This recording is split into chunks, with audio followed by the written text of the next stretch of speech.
আসসালামু আলাইকুম, সবাইকে স্বাগতম আমাদের আজকের ভিডিওতে। আমরা ওয়েব ডিজাইন নিয়ে কাজ করতেছি, ওয়েব ডিজাইন এবং ডেভেলপমেন্ট। তো পর্যায়ক্রমে আমরা এখন প্রথম দিকে আছি। তো আমাদের আজকে HTML এর ক্লাস হচ্ছে দ্বিতীয় ক্লাস। তো এখানে আমরা একটা ফোল্ডার ক্রিয়েট করতেছি ক্লাস 2 নামে, এবং এই ফোল্ডারের ভিতরে আমরা একটা ফাইল নিয়ে আসতেছি। টেক্সট ডকুমেন্টে গিয়ে তারপর কন্ট্রোল এ অল সিলেক্ট করার পর এখানে আমি লিখতেছি rubel.html, এন্টার দিচ্ছি। তারপর এরকম একটা ওয়ার্নিং শো করবে, আপনারা ইয়েসে ক্লিক করে দিবেন। rubel.html, ঠিক আছে, HTML একটা ফাইল আমরা এখানে ক্রিয়েট করলাম। তারপর এটাকে আমরা রাইট বাটনে ক্লিক করতেছি অথবা ডাবল ক্লিক করে ব্রাউজারে ওপেন করতেছি, ঠিক আছে। ওকে, এখন এইখানে রাইট বাটনে ক্লিক করব। আমরা কত ক্লাসে দেখেছিলাম যে কোনো একটা টেক্সট এডিটর আমরা ইউজ করব। তো এইখানে আমি ওপেন উইথ, তারপরে এইখানে আমি নোটপ্যাড, আমি চাচ্ছি না যে আমি নোটপ্যাডে এটা এডিট করব, এটা আমি অন্য কোনো থার্ড পার্টি কোনো একটা অ্যাপস বা সফটওয়্যারে আমি এটা এডিট করব, ঠিক আছে। তো চুজ অ্যানাদার অ্যাপে যাব, যাওয়ার পর এইখানে অনেকগুলো আছে, মোর অ্যাপসে ক্লিক করব। আপনাদেরও সেম ওইরকমই। তো আমরা গত ক্লাসে দেখেছিলাম অনেকগুলো টেক্সট এডিটর দেখেছিলাম, ওইখান থেকে আমরা যে কোনো একটা, আচ্ছা, look for another app on this পিসি। আচ্ছা, এই যে সাবলাইম টেক্সট, এইটা যে সাবলাইম টেক্সটে আমি ওপেন করতেছি। আচ্ছা, এই যে আমাদের সাবলাইম টেক্সটে আমরা এটা ওপেন করে ফেলছি আমাদের ফাইলটা, ঠিক আছে।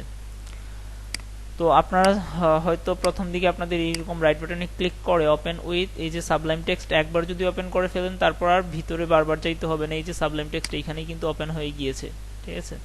rubel.html, তো এইখানে আমি জাস্ট লিখলাম, এখন যে কোনো কিছু লিখতেছি, আমি কোডেন্ট লিখলাম। কোডেন্ট লেখার পর আমি এখন যদি ব্রাউজারে আসার পর এখানে রিলোড দিই, কোনো চেঞ্জ আসছে? কোনো চেঞ্জ আসে নাই। কেন আসে নাই? কারণ এইখানে আমি কোডেন্ট লিখেছি, লিখার পর এটাকে কিন্তু আমি সেভ করি নাই।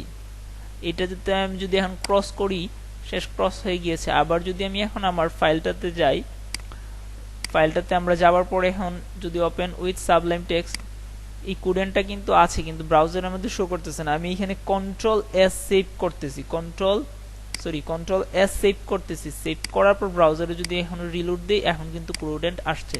তো মূল কথা যেটা হচ্ছে, আপনি এখানে যাই লিখেন না কেন, আপনাকে অবশ্যই কন্ট্রোলটা চেপে ধরে তারপর এস প্রেস করতে হবে, ঠিক আছে। কন্ট্রোল এস মানে হচ্ছে সেভ করতে হবে এটাকে, ঠিক আছে। আচ্ছা, তারপর যেটা হচ্ছে, আমরা আবারও আসতেছি। এখন আমরা যেহেতু এখানে HTML এর একটা ক্লাস করতেছি, HTML শিখবো। আমি যদি এখানে এই যে ব্রাউজারে রাইট বাটনে ক্লিক করে ভিউ পেজ সোর্স আছে এখানে যাই, যাওয়ার পর এই যে এখানে কোডেন্ট আছে, এখানে HTML এর কোনো কিন্তু ছিটে ফুটাও নাই এইখানে, কিন্তু আমরা চাচ্ছি যে না, এখানে HTML-টা আমরা ক্লাস করব, ঠিক আছে। তো সেক্ষেত্রে যেটা করতে হবে, আমাদের HTML5 বা HTML, বর্তমানে HTML5 চলতেছে, এটার একটা স্ট্রাকচার আছে, ওই ফর্মুলাটা আমাদের একটা প্যাটার্ন আছে, ওইটা মেনটেন করতে হবে। তো এটা কিভাবে করব? আমরা প্রথমে যেটা হচ্ছে লেস দেন দিব, তারপর greater than, less than greater than, এর ভিতরে এইখানে আমাদের দিতে হবে এক্সক্লেমেটরি সাইন। কি দিতে হবে? Exclamatory sign. তারপর স্পেস দিয়ে এইখানে লিখতে হবে ডক টাইপ, ক্যাপিটাল লেটারে লিখতে হবে ডক টাইপ। ক্যাপিটাল লেটারে কি লিখতে হবে? Doc type. ডক টাইপ মানে হচ্ছে ডকুমেন্টেশন টাইপ, ডকুমেন্টেশনটার ধরন। তারপর স্পেস দিয়ে এখানে আমি লিখবো HTML। এতটুকুতে আশা করি কারো বুঝতে কোনো প্রবলেম নাই। তারপর এর ঠিক নিচে আসবো, নিচে আসার পর এখানে আমি আবার লিখবো লেস দেন, তারপর গ্রেটার দেন। আমি বলেছিলাম যে HTML এর প্রত্যেকটা ট্যাগ শুরু করতে হবে এবং শেষ করতে হবে। তো এখন আমি শুরু করতেছি বর্তমানে। এই যে লেস দেন গ্রেটার দেন, এর ভিতরে আমি লিখবো HTML। কি লিখলাম? HTML। অবশ্যই যেটা করবেন, স্মল লেটারে লিখবেন। কিসে লিখবেন? স্মল লেটারে। সবগুলা ট্যাগ, প্রত্যেকটা ট্যাগ আমাদের যেটা হচ্ছে স্মল লেটারে হবে। আচ্ছা, এই ট্যাগটা, HTML ট্যাগটা আমরা শুরু করেছি কিন্তু শেষ করি নাই। শেষ করতে হবে আমাদের আবারও লেস দেন গ্রেটার দেন দিব, লেস দেন গ্রেটার দেন, এর ভিতরে এইখানে স্ল্যাশ দিতে হবে। কি দিতে হবে? স্ল্যাশ। তো যেটা আমরা দেখলাম, স্ল্যাশ দেওয়ার সাথে সাথে HTML-টা কিন্তু এখানে কি অটোমেটিকলি সম্পূর্ণ হয়ে গিয়েছে। এটা হচ্ছে সাবলাইম টেক্সটের একটা কি বলা যায়, ফিচার বলা যায়, সুবিধা বলা যায়। আচ্ছা, তো আমাদের এই যে HTML শুরু হলো, এই যে HTML শেষ হলো, ঠিক আছে। অবশ্যই যেভাবে লিখতেছি ওইভাবে লিখবেন, না হলে কিন্তু মাথা উলায় ফেলবেন। ট্যাগটা আমরা কিভাবে শুরু করেছি, লেস দেন দিয়েছি, তারপর গ্রেটার দেন দিয়েছি, এর ভিতরে কি লিখেছি HTML। এখন এই ট্যাগটা আমাদের শেষ করতে হবে, কিভাবে শেষ করব, আমরা আবারও দিয়েছি লেস দেন গ্রেটার দেন, তারপর স্ল্যাশ দিয়ে কি স্ল্যাশ দেওয়ার পর HTML লিখেছি। এইখানে যে ওয়ার্ডটা HTML লিখেছিলাম এইখানেও সেম HTML-টাই লিখেছি। এই HTML এর ভিতরে এন্টার দিয়ে এর ভিতরে আমরা কোড করব, ঠিক আছে, HTML। তারপর এই HTML এ আমাদের দুইটা অংশ থাকবে। কয়টা অংশ থাকবে? দুইটা অংশ। কি কি অংশ থাকবে? আমি আবারও দিচ্ছি এখানে লেস দেন, তারপর দিচ্ছি গ্রেটার দেন। এর ভিতরে আমি একটা অংশ হচ্ছে আমাদের হেড থাকবে, একটা অংশ কি থাকবে? হেড। এই যে লিখলাম হেড। এখন এই হেড ট্যাগটা আমরা শুরু করেছি, হেড ট্যাগটা আমাদের কি করতে হবে? ক্লোজ করতে হবে। এই যে আমরা ক্লোজ করে দিলাম less than greater than slash দিয়ে হেড। আচ্ছা, তারপর আরেকটা এই HTML এর আরেকটা পার্ট থাকবে বডি। হেড থাকবে এবং কি থাকবে? বডি। তো আবারও আমি বডি ট্যাগটা শুরু করতেছি। এই যে বডি ট্যাগটা শুরু করলাম এবং বডি ট্যাগটা কি করতে হবে? শেষ করতে হবে। এই যে বডি ট্যাগটা শেষ করে দিলাম less than greater than slash body. আচ্ছা, এখন এই হলো আমাদের মোটামুটি আমাদের এই স্ট্রাকচারটা শেষের পথে আসছে। HTML এর ভিতরে কয়টা পার্ট থাকবে? হেড থাকবে, বডি থাকবে। এখন এই হেডের ভিতরে আমাদের আরেকটা পার্ট থাকবে। হেডের ভিতরে, এই যে হেডের ভিতরে আমি নিয়ে আসলাম। এই ভিতরে বোঝানোর জন্য আমি এই যে এইখানে না লিখে একটু ভিতরে ট্যাব দিয়ে লিখলাম। এইখানে আরেকটা ট্যাগ হচ্ছে টাইটেল। টাইটেল, টাইটেল শুরু করেছি, টাইটেল কি করতে হবে? শেষ করতে হবে। এই যে টাইটেল শুরু করেছি, টাইটেল শেষ করে দেন। এবং এই বডির ভিতরে এখন আমাদের যত ট্যাগ আছে, আমাদের ম্যাক্সিমাম যত ট্যাগ আছে এই বডি ট্যাগের ভিতরেই করব আমরা। ম্যাক্সিমাম ট্যাগই কোথায় করতে হবে? বডি ট্যাগের ভিতরে। আর এই যে অ্যালাইনমেন্টগুলো আপনারা নিজেদের মতো করে ঠিকঠাক করে নেবেন। অ্যালাইনমেন্টগুলো কি নিজেদের মতো করে ঠিকঠাক করে দিবেন। অ্যালাইনমেন্ট কিভাবে ঠিকঠাক করবেন? দেখেন এইখানে HTML-টা এইখানে শুরু হয়েছে, এই যে শেষ হয়েছে। এখন আমি HTML এর ভিতরেই তো কি আছে আমাদের? বডি এবং হেড, হেড এবং বডি। তাহলে এই ট্যাব দিলাম, ট্যাব দিয়ে হেডটা একটু বাহিরে, এই যে হেডটা একটু বাহিরে, তারপর এই যে বডিটাও সেম একটু বাহিরে দিয়ে দিলাম। তারপর যেটা হচ্ছে এই হেডের ভিতরে, হেড ট্যাগের ভিতরেই তো টাইটেলটা আছে, টাইটেলটাকে একটু ভিতরে ঢুকিয়ে দিলাম। এই হচ্ছে স্ট্রাকচার, মানে আপনারা সাজাবেন কিভাবে যাতে আপনাদের ট্যাগগুলো হিজিবিজি না হয়। আপনারা যদি এমনিতে রেখে দেন তারপর আপনাদের কাজ হবে, কিন্তু স্ট্যান্ডার্ড যে একটা আছে হিজিবিজি, ওইটা আপনারা হিজিবিজি হয়ে গেলে তো আমাদের কোডের যে একটা স্ট্যান্ডার্ড ফর্মুলা আছে ওইটা থাকবে না। তো এইরকম সবসময় এগুলা সাজিয়ে লিখবেন।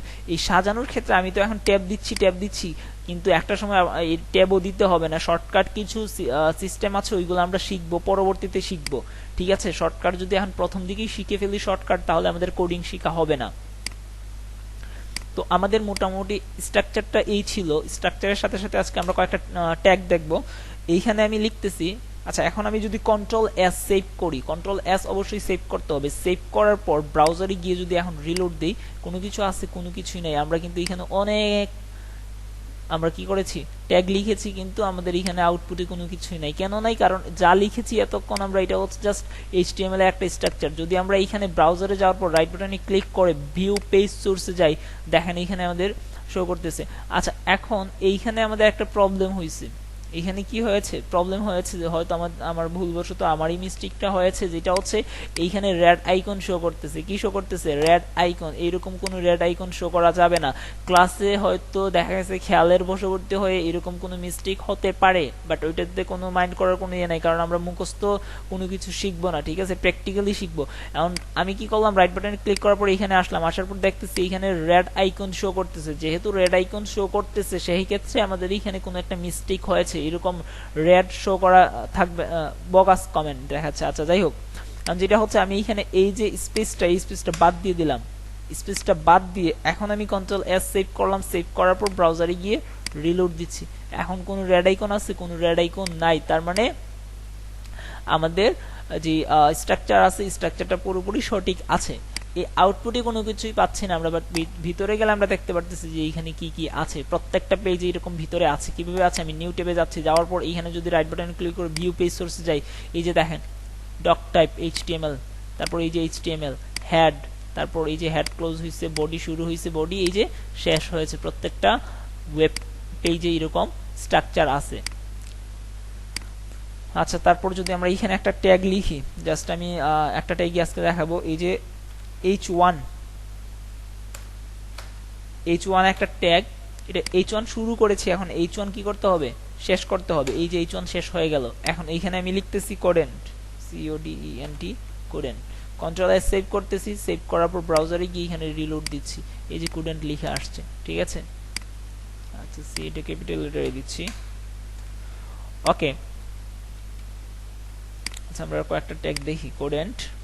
তারপর এখন এর নিচে আমি h1 মানে হচ্ছে হেডিং, h মানে হচ্ছে h দ্বারা বোঝায় মূলত হেডিং। এইখানে আমি আরেকটা ট্যাগ দিচ্ছি